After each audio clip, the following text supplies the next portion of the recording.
Joseph James DeAngelo Jr., also known as the Visalia Ransacker, the East Area Rapist, the original Night Stalker, and more recently, the Golden State Killer, is an American burglar, rapist, and killer who was active in Northern California from March 1974, possibly 1968 or mid-1973 to July 1979, and Southern California from October 1979 to May 1986. He is not to be confused with serial killer Richard Ramirez, who holds a similar title of the Night Stalker. After more than 40 years from the beginning of his crime spree, on the 25th of April 2018, then 72-year-old DeAngelo was arrested and charged with 13 counts of murder and kidnapping related to the original Night Stalker killings on the 29th of June 2020. In order to avoid the death penalty, he either admitted or pleaded guilty to his 76 confirmed crimes, including some he committed as the Visalia Ransacker. He was given 12 life imprisonment without parole sentences on the 21st of August of the same year. Background: DeAngelo was born in Bath, New York in 1945. He is the oldest of Joseph DeAngelo Sr. and Kathleen Bosanko's 4 children, according to a relative, while his father, a U.S. Army sergeant, was stationed in West Germany with his family. Joseph Jr., who was 9 or 10 years old at the time, witnessed his sister being gang-raped by 2 airmen. During his trial, his siblings told the court that their father had abused him as a child. At some point, his family relocated to Sacramento, California, where he attended 2 different high schools, one of which was in Rancho Cordova, from 1959 to 1964. In September 1964, he joined the U.S. Navy and served for 22 months during the Vietnam War as a damage controlman on cruisers.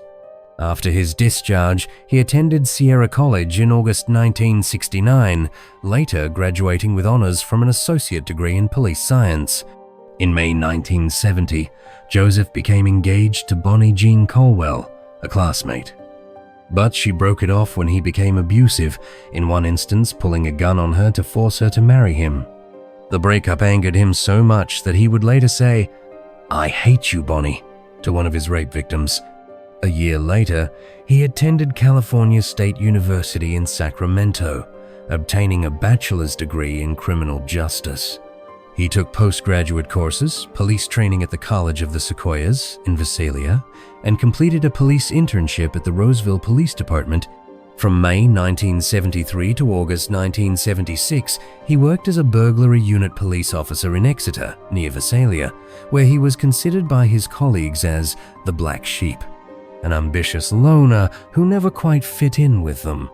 Approximately in the same period, he embarked on a prowling and burglary spree as the Visalia Ransacker, and almost certainly ended up investigating his own crimes when he was promoted sergeant in charge of the Exeter Police Department's Joint Attack on Burglary program. The Visalia Ransacker. As the Visalia Ransacker, DeAngelo usually prowled around neighborhoods and broke into single-family homes, tearing apart the interior while only stealing small, personal trinkets, ignoring more valuable items in plain sight. Part of his MO consisted in placing warning items, such as dishes or bottles, against doors and on door handles, a technique he would later readapt during his career as a serial rapist. His first reported crime was on the 19th of March, 1974, but it is presumed that he might have began as early as in 1968/69. Similar crimes were reported in 1968, and DeAngelo's sister moved in the area in 1969 or mid-1973. The ransacker was also suspected of perpetrating a number of rapes and murders in the area. On the 11th of September, 1975, while attempting to kidnap 16-year-old Beth Snelling, he ended up shooting dead his father, 45-year-old journalism professor Claude Snelling. The last known activity of the ransacker was on the 12th of December, 1975, when he was caught prowling by a local detective, William McGowan. After feigning surrender, DeAngelo pulled a gun and shot at McGowan, shattering his flashlight before escaping. McGowan would later provide a description of the ransacker while under hypnosis, describing the shooter as baby-faced. A connection between the ransacker and the EARONS was first assumed in 1977 and eventually confirmed with DeAngelo's guilty pleas in June 2020. The ransacker crimes were also linked to two other series of burglaries committed by the so-called Cordova cat burglar and the Exeter ransacker in 1973. The East Area Rapist. On the 18th of June, 1976, the first attack committed by DeAngelo as the East Area Rapist occurred in Rancho Cordova at 4 a.m. About 6 months and exactly 7 attacks later, the affected communities began to worry, while the Sheriff Department of Sacramento advised the news stations to not report the rapes. In the 18th of October, 2 attacks occurred on the same day, to which authorities held neighborhood meetings set up to inform civilians and dispel false rumors. On the 2nd of April of 1977, after over 15 attacks occurred, the first couple was attacked. On May 17, Sacramento County was thrust into a state of panic after the East Area Rapist threatened to murder his next 2 victims. As a result, sheriff patrols were increased and even civilians formed their own patrols. However, the East Area Rapist sent a taunt to the heightened security by attacking his first couple in Sacramento's South area, near the office of a dentist who contributed an additional $10, 0 to the $15,000 reward for his apprehension. On the 6th of September, the first couple in Stockton was attacked, leading to the same effect of heightened security found in Sacramento County. Believing that the East Area Rapist permanently relocated his crimes, patrols in Sacramento County disappeared, only for another couple to be attacked in the College Greens, Glenbrook area. On the 2nd of February, 1978, Brian and Katie Maggiore were found dead, having been shot to death while walking their dog. Some investigators suspected that they had been murdered by the East Area Rapist because of their proximity to the other attack's location and the fact that a shoelace, which was frequently employed by the EAR to tie up his victims, was found nearby. On the 5th of June, 1978, the EAR turned up for the first time in Stanislaus County, assaulting a couple living in northeast Modesto. Between that date and the 5th of July of 1979, he had been active in Modesto, Davis, Concord, Danville, San Ramon, San Jose, Fremont, and Walnut Creek. The attacks abruptly ended after an attempted attack on the 5th of July 1979 when a would-be victim who was a light sleeper woke up and found a man putting on a ski mask, chasing the intruder away. The East Area Rapist briefly resurfaced on the 1st of October, entering the home of a couple. Their names were revealed as pseudonyms Mary Brown and John Davis, and tying them up. As he ransacked the house for valuables, the couple escaped and the intruder was forced to flee on a bicycle. The entire EAR's crime spree loosely coincided with DeAngelo's service as an Auburn, part of the Sacramento Metropolitan Area Police Officer from August 1976 to July 1979, when he was arrested for shoplifting a hammer and dog repellent. The EAR's attacks abruptly ended in the same month. He was sentenced to 6 months on probation and eventually fired in October when the EAR committed his last known attack. As a form of retaliation for his firing, DeAngelo went to the house of the chief of police, whom he had threatened with death earlier, and started peeping through his daughter's room's window with a flashlight. It was never confirmed whether it was really him or not, but it is deemed highly probable. Anyway, whoever he was, he ran away as soon as he realized his presence had been detected. In November 1973, DeAngelo had married Sharon Marie Huddle, with whom he relocated to Citrus Heights, where he also lived before relocating to Exeter. In 1983, the original Night Stalker. On the 30th of December 1979, DeAngelo committed his first murders as the original Night Stalker, killing Dr. Robert Offerman and Deborah Manning by shooting both to death, presumably after Offerman managed to escape from his bonds and attempted to fight back. On the 13th of March of the following year, the next victims, Lyman and Charlene Smith, were found dead, this time by bludgeoning with a fireplace log. At this time, it was revealed that the bonds used to restrain their victims were tied in a diamond knot, hence his lesser-known nickname, the Diamond Knot Killer.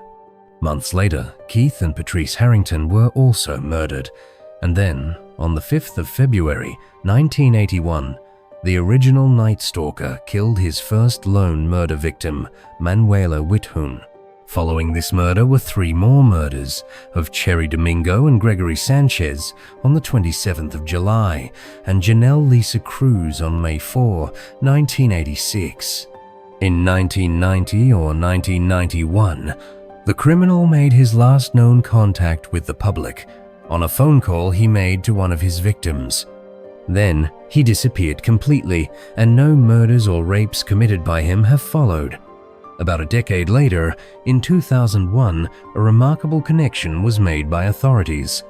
It was discovered that the DNA of the original Night Stalker and the East Area Rapist belonged to the same individual, making the unknown perpetrator the most prolific serial offender in California history. The original Night Stalker's hiatus from 1981 to 1986 coincided with the birth of DeAngelo's first daughter in 1981. His second daughter was born in 1986. DeAngelo and his family were living in Long Beach at the time, and he found work as a diesel mechanic. From 1990 until his retirement in 2017, he worked as a truck mechanic at a supermarket distribution center in Roseville. He was arrested in 1996 over an incident at a gas station, but the charge was dismissed. In 1991, he and his wife separated. She would later file for divorce in 2018. Arrest and guilty pleas. 32 years after the ending of his killing spree and 45 years after the beginning of his crimes, DeAngelo was finally arrested on the 25th of April 2018. He was still living in Citrus Heights with one of his daughters and a grandchild at the time. DeAngelo had been identified 4 months earlier as the main suspect when DNA from an ONS rape case was uploaded to the personal genomics website GED Match. With help from a genealogist, Paul Holes, a sheriff investigator who worked on the ONS cold cases, and an FBI lawyer, constructed a family tree based on GED Match's results and eventually narrowed the list to DeAngelo. After a DNA sample was surreptitiously collected from the door handle of DeAngelo's car, it was matched with samples related to the Golden State Killer's crimes. The latter nickname was coined by true crime writer Michelle McNamara, who was writing an account of the ERONS case titled "I'll Be Gone in the Dark: One Woman's Obsessive Search for the Golden State Killer." The book was published posthumously on the 27th of February, 2018, nearly 2 years after McNamara's death by an accidental drug overdose and 2 months before DeAngelo's arrest. DeAngelo was charged with 13 murders and kidnappings related to the ONS. On the 4th of March, 2020, he offered to plead guilty if the death penalty was taken off the table. On the 29th of June, he either admitted, due to California's statute of limitations, or pleaded guilty to all of his confirmed crimes. On the 21st of August of the same year, he was given 12 sentences of life imprisonment without parole, plus 8 years. DeAngelo apologized to his victims during sentencing, which was held in the ballroom of the very same University of Sacramento, where he graduated in 1972. Modus Operandi. As the Visalia Ransacker, DeAngelo would prowl around neighborhoods in Visalia, peeping through windows even in broad daylight. At night, he would break into the homes he had pre-selected during the day and tear apart the interior, stealing mostly personal items and trinkets. He utilized a flashlight, a ski mask, and at least on 2 occasions carried a gun with him, a Morocco revolver he used to shoot Snelling and Detective McGowan. As the East Area Rapist, DeAngelo would travel around middle to upper middle class neighborhoods in search of victims living in single-story houses on or near cul-de-sacs or adjacent to vacant fields, schools, parks, creeks, or construction sites. When a suitable victim was found, he would wait for night to dawn and stealthily break into the house with the occupants still inside. Initially, the perpetrator targeted lone women but began to shift his focus towards couples. He would surprise the occupants and put them under control by threatening them with several weapons, guns, knives, clubs, etc., then bind them with ligatures tied in a diamond knot.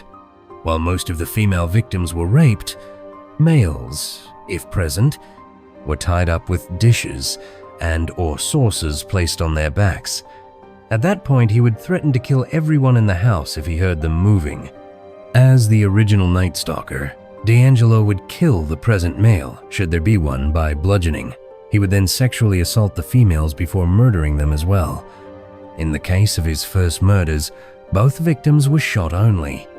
During his time as the East Area Rapist, he killed Brian and Katie Maggiore by shooting them both as they walked their dog, presumably in an attempted attack that went wrong. During all of his attacks, he wore some kind of mask, usually a ski mask, to obscure his identity. In some cases, the criminal continued to stalk surviving female victims or relatives of his fatal victims for years after the attacks, as harassing phone calls were made on the anniversary of the attacks, even 2 or 3 decades later. Acting and directing. DeAngelo was less known for acting and directing his own films and shorts, in which were a commercial failed, described by the viewers. In 1989, DeAngelo made his first short film named Into the Dark.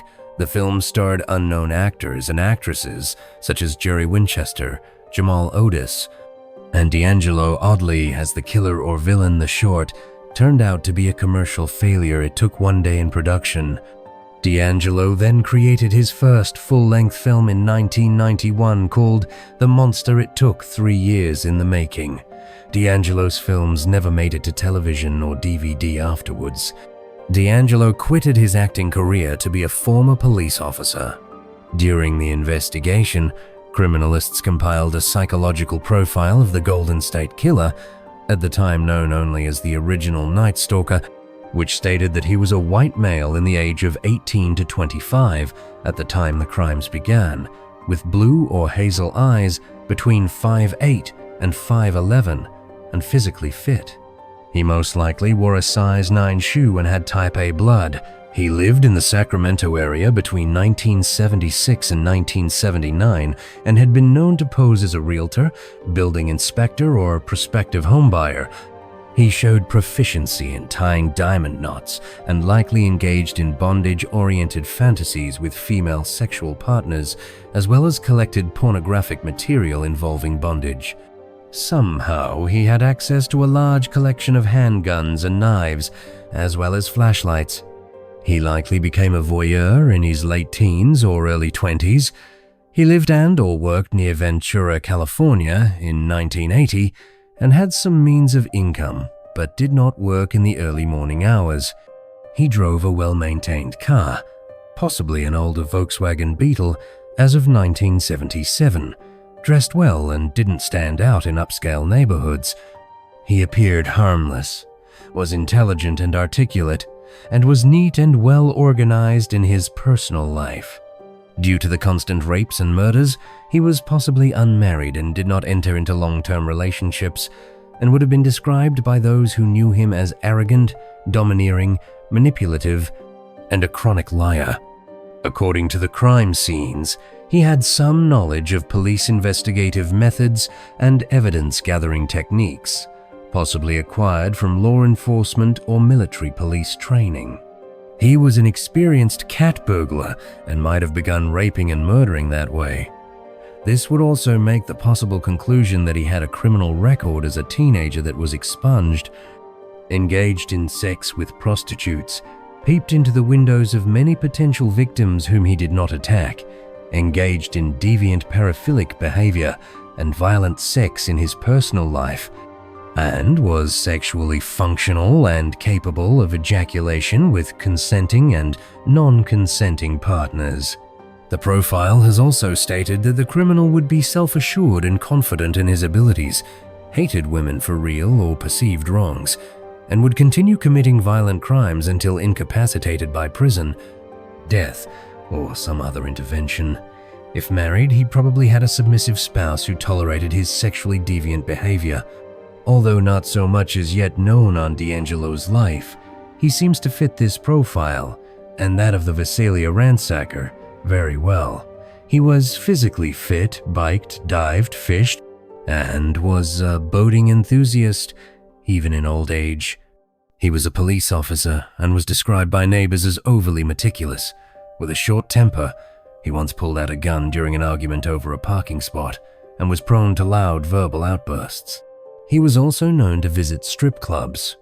According to his brother-in-law, DeAngelo casually brought up the East Area Rapist in conversation around the time of the original crimes, showed him suspicious melted gold and hand-cast gold bars, presumably souvenirs of his crimes, and enjoyed watching splatter films.